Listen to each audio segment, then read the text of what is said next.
여러분 안녕하십니까? 이데일리 초대석의 허영섭입니다. 요즘 건강한 먹거리에 대한 관심이 날로 높아지고 있습니다. 건강한 먹거리의 중심에는 바로 친환경 농산물이 자리 잡고 있는데요. 오늘은 친환경 농업인들의 소득 증대와 생태농업 발전을 위해 노력하고 계시는 친환경 농산물 의무 자조금 관리위원회의 강용 위원장님을 모셨습니다. 안녕하세요. 예, 안녕하십니까. 자조금 관리위원회가 출범한 지 벌써 3년째가 지나고 있다고 들었습니다.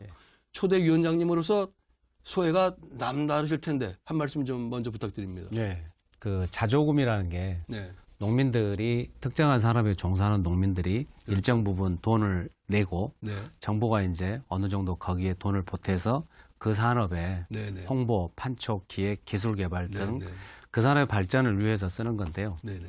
우리나라도 그렇지만 세계적으로 자조금이라는 게 대부분이 품목, 특정한 품목을 중심으로 합니다. 뭐 아프리카, 사과, 키위, 토마토, 뭐 한우, 한돈 이렇게 되는데요. 세계에서 유일하게 이제 친환경 자조금은 재배 방식 중심이에요. 그래서 우리나라는 우리나라에만 있습니다. 품목이 거기에 무려 155가지 품목입니다. 150가지가 넘는다는 말씀이셨네요.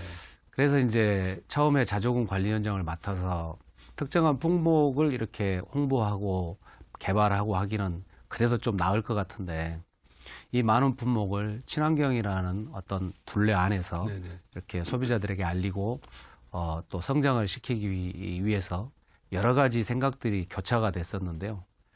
이제 2년이 지나서 3년째로 접어들고 있는데 이만큼 했다라는 또 한켠에 그런 생각도 있지만 굉장히 많은 해야 될 일들이 있는데 아직 하지 못한 게 너무 많아가지고 뭐 뿌듯하기보다는 후회스러운 게 더 많습니다. 네, 그러시구만요. 아직도 할 일이 더 150개, 155개 품목이면 정말 하실 일이 뭐 진짜 많으실 거라고 생각이 됩니다. 그 친환경 지금 말씀처럼 친환경 농가들로부터 돈을 걷어서 운영하는 것이 자조금인데 돈을 내는 농가들이 친환경 그 자조금에 대한 이해는 어느 정도인가요? 괜히 돈만 내는 게 아니냐 혹시 그 생각하는 경우도 없지 않을 것 같습니다만. 당연히 지금은 그래도 많이 좋아졌는데요. 제일 처음에 4만 명이 넘은 우리 친환경 농업인들이 동의해서 출발을 했지만 사실 저도 농업인으로서 꼭 농업인뿐만이 아니라 어디든지 사실 돈 내라 그러면 조금 꺼려하거나 싫어하게 되잖아요. 그래서 전체적으로 이렇게 그 뭔가 혜택이 있을 수는 있겠지만 특별하게 당장 개인한테 돌아가는 게 없으면 또 농가들도 약간 좀 부정적일 수가 있는데요. 처음에는 그래서 그런 부정적인 부분들을 좀 바꾸기 위해서 노력을 많이 했습니다. 그래서 이제 전체적으로 친환경 직불금을 인상시키고 그 다음에 뭐 유기직불금 같은 경우는 3년, 지역에 따라서 5년 까지만 이렇게 정부에서 지급을 하고 직불금을 그 이후로는 지급을 안 했는데 그것을 연속적으로 계속 직불금. 그러니까 과거에는 상품에 대한 노력에 대한 기준으로 직불금을 줬는데 지금은 이제 유기직불금 같은 경우는 환경에 대한 농민의 가치 공로 인정. 그래서 환경으로 해서 지속직불금으로 이렇게 줄 수 있도록 바꾸고 또 여러 가지 이제 학교급식이라든지 군대급식이라든지 이런 여러 가지 활동들을 통해서 농가들이 야, 우리 정말 열심히 여기하고 같이 자조금에 이렇게 같이 뭉쳐서 해 나가면 친환경에 희망이 있겠구나. 이런 모습들을 보이기 위해서 노력을 많이 했고 다행히 그래도 이제는 많은 농가들께서 여기에 이해를 하고 동참을 해 주시고 있습니다. 네네, 그만큼 그 위원회에서 많이 노력하신 뭐 덕분이라고 또 생각이 듭니다만. 그 친환경 농업이 전체 우리 농업에서 차지하는 비중이 어느 정도나 됩니까? 면적으로 따지면요.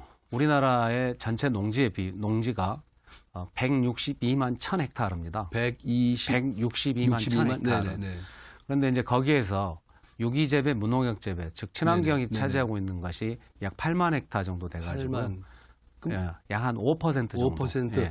근데 저희가 이제 그 친환경 하니까 굉장히 생각으로는 친환경 농업이 차지하는 비중이 많을 거라고 이제 생각이 드는데 지금 말씀처럼 한 5% 정도밖에 안 된다면은 그 좀 우리 생각보다는 좀 적다고 생각이 드는데 그 쉽게 늘어나지 못하는 이유 그리고 또 그러면서도 또 우리가 친환경 농업을 계속 추진에 대한 어떤 이유 같은 게 뭐 있다면 어떤 식으로 좀 설명 좀 해주시겠습니까? 우리나라 친환경이 이제 유기재배, 무농약 재배, 과거에는 저농약 재배까지 있었어요. 아, 저농약, 예, 예, 그래서 조금 드린다는 말씀이시죠. 유기재배는 네. 농약이나 화학 비료를 네. 3년 이상 사용하지 않은 거. 3년. 예, 네. 무농약 재배는 1년 이상 농약은 네네. 사용하지 않고 화학 비료는 네네. 기준치의 3분의 1 이하로 사용하는 네네. 게 있었고요. 과거에는 이제 저농약 재배라 그래가지고 제초제를 사용하지 않고 농약이나 화학 비료를 기준치의 3분의 1 이하로 네. 사용하는 게 있었는데요. 그렇게 됐을 때 우리 친환경의 비율이 전체 농가에서 약 한 12% 정도까지 갔었습니다. 네. 그런데 이제 그 이후에 저농약 재배가 없어지고 또 뭐 여러 가지 우여곡절들 끝에 이제 친환경이 점점 감소를 하기 시작했는데요. 감소하고 있는 건가요? 네. 최근 들어서 네. 이제 네. 다행히 저희 네. 자조금관리위원회가 출범하고 나서부터 올해 같은 경우도 약 0.7% 정도 늘어났고요. 네. 그다음에 이제 감소하는 통계적으로 감소하는 이유 중에 하나가 예를 들어서 경기도나 이런 데가 땅값이 많이 오르니까 땅값이 또 토지 있구만요. 소유주 그렇죠. 입장에서는 나중에 네네. 판매를 위해서는 토지 매각을 위해서는 7년 이상 자경을 해야지만이 세금이 적게 나옵니다. 아, 네, 그런 게 있구만. 그러다 네. 보니까 이제 기존에 임대를 하던 친환경 농지들이 많이 이렇게 사라지고 네. 그런 여러 가지가 있었는데요. 그럼에도 불구하고 친환경을 해야 되는 것은 뭐니 해도 저는 자연과 인간이 함께 건강할 수 있는 것은 친환경 농업이라고 그렇죠. 생각합니다. 네, 맞습니다. 지금 우리 뭐 과거에 얼마 전에 무슨 그 계란 양계장에서 GDP가 그렇죠. 이 계란 나와가지고 있었습니다. 네. 여러 가지 논란이 네네. 있었는데요. 그게 사실은 굉장히 과거에 했던 농약이래요. 1978년도 이후에는 그 농약은 사용이 금지돼 있습니다. 네. 그런데 그때 했던 농약이 지금 검출돼서 농민이나 소비자들이나 우리 모두가 힘들어했잖아요. 그럼 지금 그런 것들을 지금 우리가 끊지 않으면 30년, 40년, 50년 뒤에 우리는 후손들에게 그렇죠. 그런 환경을 맞습니다. 물려줘야 네, 되잖아요. 네, 네. 그래서 그런 환경적 가치와 또 그런 상품들을 먹고 자라나는 우리 지금 세대 또 미래 세대 그렇죠. 지금의 어른들까지 포함해서 국민들의 건강과 그렇지 않은 천연 깨끗한 친환경 음식을 먹고 자란 세대는 저는 분명히 차이가 있을 거라고 생각합니다. 글쎄, 그리고 분명히 이제 그럴 것 같습니다. 네. 또 한 가지 중요한 게 우리가 사실 농산물의 소비에서 또 식품의 소비에서 이제는 국내의 농민들의 생산한 것만 먹고 살지를 못해요. 우리 의사하고 상관없이 전부 중국이라든지 미국이라든지 여러 군데에서 수입해서 먹는 그렇죠. 건데 저가 농산물에 대해서 우리가 네네. 과연 우리나라 농산물이 얼마만큼 가격 경쟁이 있겠는가. 그러면 이제 개방화 시대, 국제화 시대가 우리 농민들의 의사하고는 무관하게 이미 진행이 돼버렸는데 그렇습니다. 예. 그렇다면 결국 우리나라가 어떤 강점, 어떤 경쟁력을 가지고 농업에 임할 것인가 해서 사실은 가격 경쟁은 안 되니까 네. 그러면 그 중에서 가장 중요한 게 가치 경쟁이고 그 가치 경쟁에서 세계에서 가장 크게 성장하고 있는 것은 역시 유기재배, 무농약재배, 친환경입니다. 그래서 우리 주변에 일본을 포함해서 중국의 대도시를 포함해서 큰 도시들, 그다음에 홍콩, 뭐 싱가포르, 또 베트남이나 필리핀도 지금 계속 성장을 하고 있지 않습니까? 그래서 이런 데 대해서 우리나라 농업 경쟁력을 가지고 갈 때 국가의 농업 경쟁력에서 가장 큰 가치가 저는 산업적 관점에서도 친환경이라고 생각을 합니다. 네, 네. 그 친환경 농산물을 설명해 주시면서 지금 가치 재배라고 설명해 주신 게 아주 귀에 쏙 들어옵니다. 아주 예. 그 위원장님께서는 자조금관리위원회 역할 중에서 그 판로 확대와 소비자 인식 개선 큰 부분을 차지한다고 쭉 그 강조해 오셨는데요. 지난 한 해 동안 이 부분에 있어서는 어떤 성과를 내셨다고 생각하십니까? 소비자들에게 친환경에 대한 인식 개선을 위한 발판을 만들었습니다. 네. 발판을 만들어서 이제 올해부터 내년부터 좀 더 적극적으로 이렇게 해 나가려고 하는데요. 판로 확대라는 것은 그러니까 결국은 친환경 자조금의 목표는 깨끗한 환경, 그다음에 건강한 먹을거리, 그렇죠. 네, 그리고 건강한 사실은 농민들의 소득이 증진돼야 그 맞습니다. 산업에 예. 종사할 수가 있지 맞습니다. 않습니까? 예. 그럼 농민들이 소득을 증진하기 위해서는 아까 말씀드렸던 가치에 대한 인정 네, 네. 그럼요. 이것도 있지만 또 하나 새로운 판로 확대를 위한 노력. 그래서 시장이 넓어져야 농민들이 판로가 넓어지기 네. 때문에요. 그래서 이제 친환경 시장이 지금 현재 가장 큰 것은 학교 급식인데요. 그런 학교 급식들이 늘어날 수 있도록 그러려면 이제 거기에 가장 큰 역할을 하는 분들이 학교의 또 영양사님들이나 이런 분들이기 때문에 그런 분들을 친환경 산지나 단지로 견학을 시켜가지고 그렇죠. 좀 더 네. 지식과 이런 것을 공유를 하고요. 그 다음에 이제 공공급식이라든지 또 군대급식이나 이렇게 시장을 열어갈 수 있는 이런데 여러 가지 이 활동을 했었습니다. 네. 그리고 소비자 인식은 뭐 역시 또 그런 공공급식을 제외한 또 대다수의 한 50% 정도가 일반 소비자들이 소비하는 친환경이기 때문에요. 당연히 소비자들이 친환경에 대해서 좀 더 바로 알고 네. 뭐 친환경이니까 무조건 우수하니까 무조건 드셔야 됩니다. 이게 아니라 좀 바로 알았으면 그래서 바로 알기 위한 여러 가지 네, 활동들을 네. 많이 네, 했었습니다. 좋은 말씀이시네요. 그 지금 학교급식이나 군대급식, 그 공공급식에 이 친환경 농산물이 많이 이 수요가 있구만요. 엄청 있어요. 우리나라 친환경 농업이 그래도 그나마 성장한 것이 초창기에 전라남도에서 학교급식에 차액을 지원을 해준 것부터 시작이 네. 됐습니다. 네. 그래서 이제 전국적으로 학교에서 차액 지원을 해서 학교급식 하면 친환경으로 이렇게 됐었죠. 네. 그 일부 지역에서 이렇게 여러 가지 정치적인 어떤 문제들 때문에 진행이 안 되었었는데요. 올해부터 그쪽 지역에서도 친환경 급식이 점점 확대되는 걸로 제가 그렇게 알고 있습니다. 네네. 말씀 듣고 굉장히 다양한 현상입니다. 제가 찾아보니까 TV 홈쇼핑, 그죠? TV 홈쇼핑을 통한 이 친환경 농산물 판매, 눈에 띄는 성과가 있으셨던 걸로 지금 알고 있는데요. 그게 어느 정도로 지금 수요 늘어나고 있습니까? 일반적으로 홈쇼핑에서는 나중에 문제가 될 상한다든지 부패된다든지 또 그다음에 가격이 저렴하다든지 네네. 이런 상품들은 취급을 잘 하지 않습니다. 네네. 그런데 그렇겠죠. 이제 친환경에서도 우리가 그중에 그런 상품들이 뭘까 생각해 보니까 귤이 해당이 되더라고요. 아, 그렇겠구만요. 귤이나 이런 네, 것을 네. 선별을 잘못하거나 아니면 이렇게 왁스 코팅을 덜 한다거나 뭐 이러면 여러 가지 때문에 귤이 가는 동안에도 사실은 이렇게 좀 상할 수가 그럴 수 있습니다. 있겠죠. 예. 그래서 이제 꺼려 하는데요. 우리가 그런 위험성 때문에 하지 못하는 상품을 발굴을 해서 친환경, 그러니까 홈쇼핑 시장에서도 그런 상품들을 한번 런칭을 해보자 해서 네네. 올 초에 처음 이렇게 시도를 했었는데요. 아, 네. 생각보다 이렇게 거의 3배, 4배 정도의 그런가요? 소비자들의 관심이 네. 폭주를 해가지고 그 이후에 친환경 귤은 홈쇼핑들이 거의 취급을 하지 않았는데요. 네네. 지금은 이제 거의 일주일에 한 번 정도 이렇게 해서 결과적으로 이제 소비자들이 좀 더 쉽게 접하고 시장이 확대되는 그런 역할이 됐었습니다. 네네. 금액으로 따지기에는 그런데요.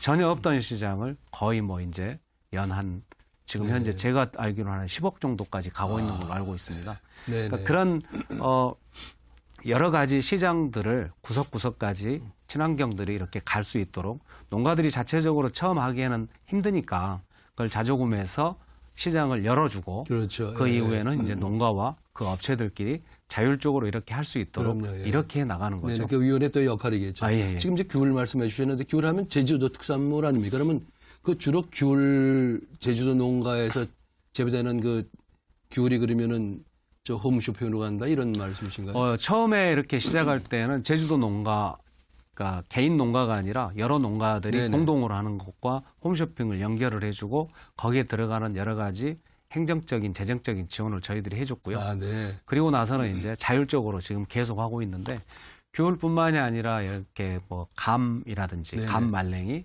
그리고 이제 채소의 판매 촉진을 위해서 양배추나 브로콜리, 즙 네네.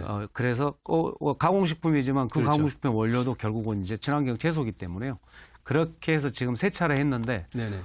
그래도 3차례 전부 상당히 큰 성과가 있어서 네네. 내년도에도 그 사업은 계속 진행을 네네. 할 생각입니다. 지금 양배추를 말씀해 주는데 양배추 그냥 배추 자체가 아니라 그거를 짠 즙을 말씀하시는 거죠, 그죠? 아무래도 소비를 늘리기 그죠? 위해서는 가공식품도 여기에 가공식품이 더 원활하기 때문에 네네. 그걸 즙으로 짠 그런 네네, 상품들을 네. 공급을 했었습니다. 그 지역이나 특정 농가들의 경우 자체 브랜드를 통해서 홍보를 많이 하고 있는데요. 자조금위원회에서 그 친환경 농가들이 자체 그 생산물 홍보하는 그런 이 자체 브랜드 홍보 계획 그 좀 도와주는 뭐 그런 어떤 계획은 없으십니까? 이제 자조금은 사실 첫 번째가 공동의 사업을 우선적으로 그렇죠. 해야 그게 되기 우선이겠네요. 때문에요. 그런데 이제 또 지역 단위로 그렇게 하려고 하는 농가들의 지원도 해야 되는 것도 일부지만 저희들이 해야 될 일이어서 내년도에는 지역에서 자체적으로 사업 신청을 해서 자율적인 사업들을 할 수 있는 그런 것도 진행이 준비가 되어 있고요. 네. 그리고 이제 친환경 전체의 어떤 브랜드 사업도 저희들이 진행을 하고 있는데요. 사실 친환경 농가들이 제일 마음 아파하고 힘들어하는 게 인증 마크가 전부 비슷합니다. 저탄소, GAP, 뭐 하여튼 전통식품. 그러니까 소비자들이 봤을 때는 친환경만 차별화가 되지 않기 때문에 사실은 거기에서 상당히 혼선이 일어납니다. 이거 친환경 마크 같은데 나중에 보니까 그냥 다른 거거든요. 그럼 이제 친환경 농가들은 상대적으로 박탈감이 일어나지 않습니까? 사실은 그 사람으로 따지면 네네. 혈액형이 다른 거거든요. 그렇죠. 그래서 이제 친환경 자조금을 중심으로 해서 친환경 자조금에서 이렇게 마크를 만들어 가지고 네네. 친환경이 좀 더 차별화될 수 있는 그런 사업도 지금 준비를 하고 있습니다. 그렇죠. 위원회에서 또 다른 마크를 만드는 건 하나의 방법이 될 수 있겠네요. 네네. 보조죠. 그렇죠. 뭐 어쨌든 뭐 국가에서 통일적으로 하고 있는 것을 저희들이 뭐 독단적으로 하기에는 그렇죠. 그래서 이제 국가의 방향에 맞춰 가면서 네네. 그러면서 이제 또 친환경을 좀 더 차별화시킬 수 있는 그런 방안을 만들어내는 것도 저희 자조금의 역할이기 네네. 때문에요. 그 최근 논란이 된 그 미미쿠크 사건의 경우 네. 말이죠. 그 유기농을 비롯한 친환경 먹거리에 대한 불신으로까지 확산됐는데 과거에도 비슷한 사례가 있었단 말이죠. 이런 그 사례가 반복되는 이유가 뭘까요? 먼저 이런 바로 미미 쿠키 같은 이런 경우들이 우리 친환경 농업인들이 가장 화가 나는 일들입니다. 예. 그러니까 미미 쿠키 사건의 본질은 뭐 젊은 뭐 태명을 미미로 했던 미미 쿠키 그 젊은 부부가 뭐 수입이었던 어쨌든 유기농 밀을 가지고 쿠키를 만들어서 엄마의 마음으로 소비자들에게 네네. 공급한다. 네네. 그런데 이제 공급이 부족해서 그랬던 어쨌건 대형마트에서 일반 쿠키를 구입해서 뭐 유기농 쿠키라고 동갑시켜서 판매한 예. 사기 사건이거든요. 그렇죠. 그분들은 무슨 유기농업을 하는 것도 아니고 네. 이게 도대체 네. 친환경의 안전성과 무슨 상관이 있냐는 관련이 거죠. 없는 거네요, 그러니까. 그런데 아침부터. 그걸 언론에서 엉뚱하게 미미 쿠키 이야기하다가 사기성 있는 이 본질에서 벗어나서 이래서 우리가 유기농을 못 믿는다. 이러니까 유기농은 뭐 농약 안 하니까 벌레가 나오고 거기에서 뭐 심지어 네. 박스 안에서 쥐가 나온다. 네. 이런 식으로 말도 안 되는 그걸 보는 우리 농민들 입장에서는 얼마나 화가 나겠어요. 그러시겠네. 예. 그 사람이 농사라도 이해할 수 있습니다. 지으면서 둔갑을 시켰다거나 이런 것도 아니고 네네. 또 어떤 언론에서는 뭐 그 미미 쿠키 이야기를 하다가 유기농이 몸에 좋다고 볼 수 없다. 이렇게 이상한 기사들을 내거나 그러면 사실은 농업인들의 입장에서는 이건 누군가 배우가 있는 게 아닌가 이렇게 생각을 할 수밖에 없어요. 그러니까 우리 친환경 농업인들이 정말 성실하게 농사를 짓다가 사실은 언론에 대해서 그런 기사에 대한 배우를 생각한다는 게 얼마나 이게 슬픈 일입니까? 뭐 그래서 설마 배우가 있겠어요. 그래야죠, 진짜. 네. 근데 이제 농가들은 워낙 억울하니까 과거부터 이런 식의 형태들이 계속 반복돼 왔어요. 그래서 지금부터는 만약에 그러면 저희들이 강력하게 그거에 대해서는 자조금관리위원회에서 항의를 하고 소명을 요구를 할 생각입니다. 네네. 그 친환경 농산물 의무자조금 관리위원회 그 위원장으로서 정부에 바라는 것도 좀 뭐 없지 않으실 텐데요. 정부에 바라는 것은 두 가지입니다. 첫 번째는 좀 전에도 말씀드렸다시피 뭐 자재라든지 친환경 농업을 할 수 있는 데 관련된 여러 가지 환경과 안전성에 대한 이런 것에 대해서 농가들이 좀 더 안심할 수 있도록 그 조금 더 정부가 검증된 이런 어떤 그 프로세스를 만들었으면 좋겠다. 네. 물론 자조금 관리위원회에서도 그것을 위해서 열심히 해야 되지만요. 그리고 이제 두 번째는 어떤 산업이 발전하기 위해서는 최소한 우리나라 같은 경우 친환경의 비율이 한 20% 정도는 돼야 된다고 생각합니다. 네. 그래야 규모도 있고 경쟁력도 있고요. 그래서 국가가 친환경을 그 정도까지는 육성을 하겠다라는 이런 신뢰를 줘야 됩니다. 네. 그래서 오늘도 뭐 국민연금에 대해서 국가의 신뢰, 장기적인 국가의 신뢰에 대해서 국가에서 보증을 하는 네. 이런 기자회견도 하고 했었는데요. 친환경도 마찬가지로 우리가 20% 정도까지는 장기적으로 국가가 이 정도를 끌고 가겠다. 이런 믿음과 신뢰를 줘야 농민들이 불안해하지 않고 그 산업에 더 크게, 더 열심히 종사를 할 수 있다고 그렇죠. 생각합니다. 예, 그렇게 했겠죠. 예. 위원장님께서 올해 마지막으로 모시는 이데일리 초대석 손님입니다. 지금 TV를 보시는 우리 그 시청자분들께 간단하게 그 새 인사를 좀 해주시면 좋을 것 같은데요. 예, 시청자 여러분, 우리 농업인들 아직 부족하지만 정말 최선을 다해서 노력하고 있습니다. 인간만 건강해지고 자연은 이렇게 훼손되는 우리가 이런 농업에서 벗어나서 인간과 자연이 함께 건강해지는 그런 농업의 세상. 저희들 더 열심히 노력해서 그런 세상을 만들겠습니다. 소비자 여러분들께서도 항상 박수를 보내주시고요. 같이 그런 세상을 만드는데 동참해 주시기를 부탁드리겠습니다. 인간과 자연이 함께 건강해지는 세상, 그런 세상을 꼭 같이 만들 수 있기를 정말 부탁드립니다. 예, 말씀 잘 들었습니다. 예. 앞으로도 친환경 농산물 의무자조금관리위원회가 우리 국민들의 건강한 먹거리를 위해 계속 노력할 수 있기를 기대해 봅니다. 아울러 소비자들과 친환경 농산물 생산 농가가 함께 상생할 수 있는 튼튼한 토대가 마련될 수 있기를 기대해 봅니다. 시청해 주셔서 고맙습니다.